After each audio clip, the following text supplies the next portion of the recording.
Hello, today's scripture reading is from Jeremiah chapter 9. We're moving on. And it starts, I'm actually going to start in 8:22, because that's where the section starts in my Bible. And it goes like this. Is there no balm in Gilead? Is there no physician there? Why then have my people not been restored to health? If only my head were a spring of water and my eyes a fountain of tears, I would weep day and night for the wounds of my people. If only I could flee for shelter in the desert to leave my people and forget them. For they are all adulterers, a bunch of crooks. They bend their tongues like bows to spew out lies.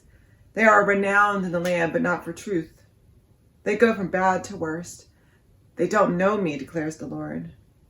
Be wary of your friends. Don't trust your siblings.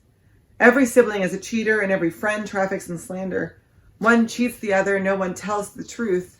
They train themselves to lie. They wear themselves out by doing wrong. You live in a world of deceit, and in their deceit they refuse to know me, declares the Lord. I wonder if you've ever felt like Jeremiah. This is really, above all else, a lament. It's Jeremiah pouring his heart out and saying that he is so wounded, in so much sorrow and grief, because of what he knows is about to come. It's really Jeremiah's just given up. He says, I can't do it anymore. I wish I were made of tears. What a powerful statement.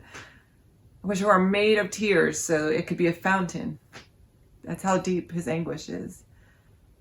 And his anguish is because he sees his friends and his family and his people doing wrong. I wonder if you've ever had an experience like that, where you've seen someone, you know someone who's doing wrong, who's making choices for their lives that you know are the wrong ones, that are heading them in the wrong direction. If you know of someone who has made choices that have put them in a place where they can only do bad. It's like when you tell someone not to lie, right? We say, don't lie, and there's a reason. It's because once you lie, you have to keep lying. You can't just tell the story once, right? It spirals out of control. It becomes an animal to itself. And it's true a lot of times with behavior that's destructive, that once we start it, it becomes a whirlwind that we can't stop. And it hurts to be in the whirlwind, but I think it hurts almost as much to watch someone you love be in the midst of that. And Jeremiah here is saying that that's God's experience.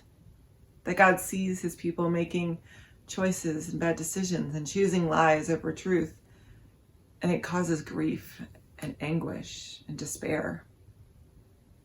And so the only choice Jeremiah has, the only choice God has in the story is to flee for their own health and their own safety and their own mental well-being.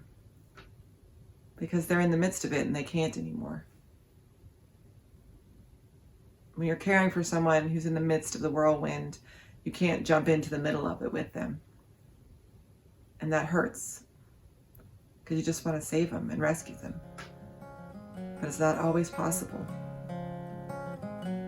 And no one understands that better than Jeremiah. And no one understands that better than God.